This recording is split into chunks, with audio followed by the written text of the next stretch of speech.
Salut les amis, la pêche, la patate, la gouache, j'espère que vous allez bien, Aujourd'hui on parle de série B. Alors une série B est à l'origine d'un long métrage tourné avec un petit budget de production, distribué sans campagne publicitaire et projeté en première partie d'un double programme, c'est-à-dire 2 films par séance pour le prix d'un seul. Ce genre de film était très courant durant l'âge d'or d'Hollywood, mais depuis le déclin puis l'abandon des séries B à la fin des années 50, le terme est utilisé dans un sens plus large, désignant tous les films à faible budget, exception faite des essais et des films pornographiques. Wow, joli coup de fusil fiston, mais dis-moi, je croyais que tu avais une chaîne sur la vape toi. Ok, tu as raison, après tout, on va se la jouer reviewer de la vape, le petit sweat qui va bien, la petite casquette qui va bien. Aujourd'hui, on va parler d'une DNA 75 watts, une très petite DNA 75 watts, générique.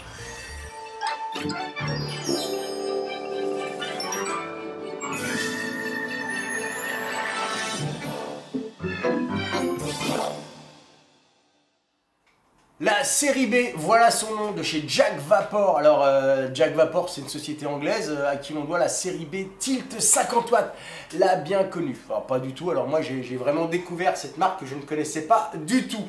Et puis une missive, un coup de téléphone, un certain David N me dit « Ouais mec, je connais un mec qui peut te fournir la plus petite box DNA 75 volts du marché. » Alors oui, je confirme avec la très mauvaise imitation des acteurs black américains des films doublés dans les années 80.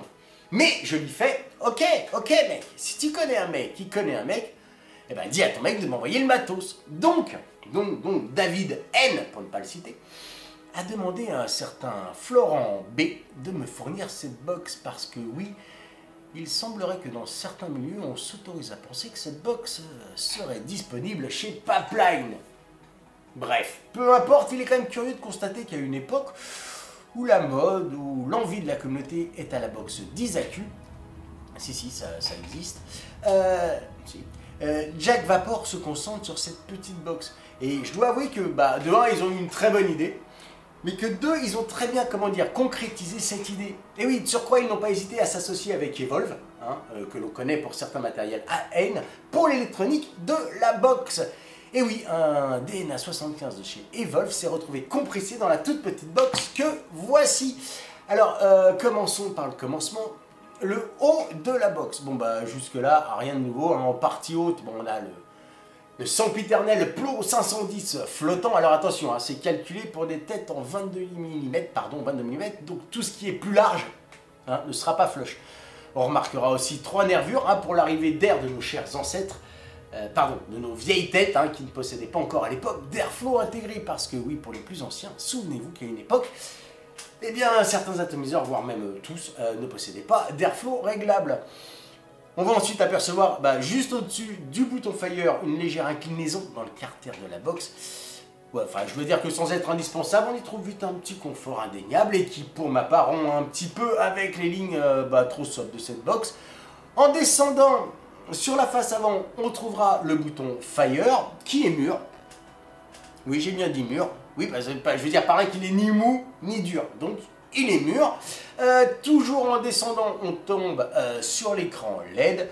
Et que d'une très bonne visibilité, où on retrouve l'habituel, vous savez, icône de charge de la batterie, ainsi que la valeur de haute résistance et la puissance exprimée en volts, ou encore les ampères de décharge. Et pour finir, heureusement, l'affichage des watts demandé. Continuons notre progression pour parler des boutons, puisqu'il s'agit en fait d'un seul et unique bouton horizontal en partie basse pour augmenter ou diminuer la puissance, où on appuiera soit à gauche, soit à droite.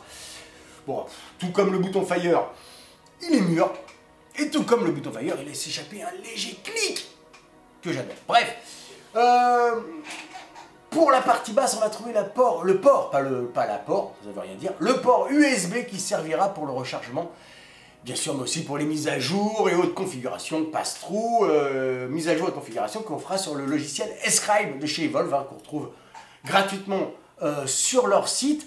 Passons à la partie arrière de la box. La trappe pour la cube, c'est un système classique tenu par 2 aimants assez puissant hein, pour que le capot il ne bouge pas, et je peux vous garantir qu'il ne bouge pas. On trouvera de toutes petites encoches de chaque côté du capot qui, si elles sont hyper discrètes, ne laissent que peu d'espoir d'ouverture si vous avez le malheur de vous ronger les ongles.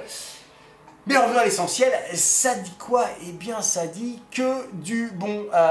Premièrement, ce qui frappe, c'est sa taille et surtout son poids, 160 grammes, parce que tout en restant légère, elle donne une impression de robustesse. Et c'est pas qu'une impression, hein, ça sent réellement, on sent réellement qu'on a apporté du soin à la conception de cette box. Puis Jack Vapor n'est pas tombé dans le côté ostentatoire et nous livre un matériel discret, 88 mm de haut, 35 mm de large, 22 mm pour les atos. Bon, c'est une petite box, mais franchement, elle a toutes les fonctionnalités des grandes. Et bien sûr, le contrôle de température. Alors pour ça, c'est très simple. 5 pressions sur le bouton Fire.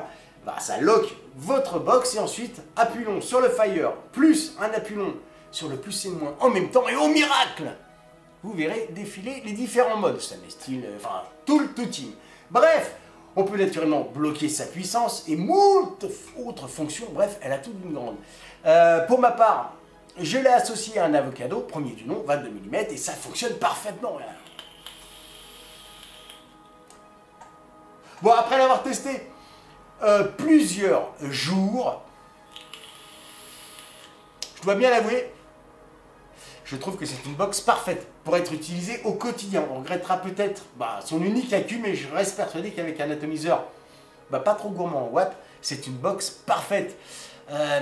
Il est sûr qu'aujourd'hui on trouve des box sur le marché proposant les mêmes genres de fonctionnalités et bien moins cher, puisque oui, cette petite chose est annoncée à 99 €. Mais bon, si on choisit ce genre de matériel, c'est avant tout pour sa fiabilité. Alors j'ai lu sur différents posts et autres commentaires et d'autres critiques qu'il y avait des soucis de décoloration du capot à l'arrière dû à la transpiration. Alors moi j'ai pas eu ce genre de désagrément, mais peut-être parce que comme vous l'avez vu, il n'a pas fait suffisamment chaud à Paris pour que je transpire. Bon bref, quant à la peinture, autre que celle du capot, qui n'est pas une peinture, qui est une espèce de vernis sur le métal, bon pas de soucis, pas de rayures, rien de flagrant, voilà, j'ai pas eu de soucis. La question, est-ce que j'utiliserai cette box au quotidien? Eh bien non. Non, tout bêtement parce que je fais partie de ces couillons, et je reste poli, qui ont eu la bonne idée d'augmenter la puissance au détriment de l'autonomie. Ce qui fait qu'aujourd'hui, dès que je descends ma puissance, je m'ennuie furieusement. Alors, forcément, un seul accu, ça va un peu aggraver mon autonomie. Mais je pourrais parfaitement mener cette box, par exemple, je ne sais pas si je veux me faire discret, ce qui, j'avoue, est très rare. En revanche, je pense que c'est une box parfaite pour quelqu'un qui va entre, je sais pas, 20 et 50 watts sur un atomiseur soft et qui voudrait passer à un matériel durable. Et puis n'oublions pas qu'elle reste vraiment toute petite et que sa prise en main est juste parfaite, le tout en restant hyper discret. Peut-être un peu trop discret pour mon ego surdimensionné, mais bon, ça c'est autre chose.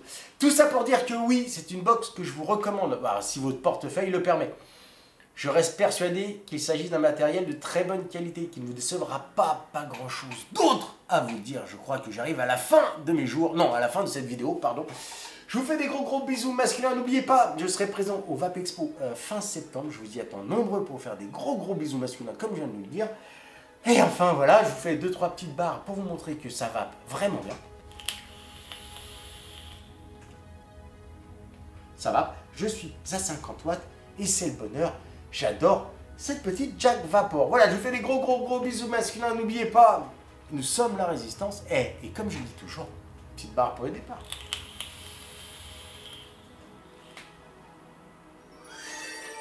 Thank you.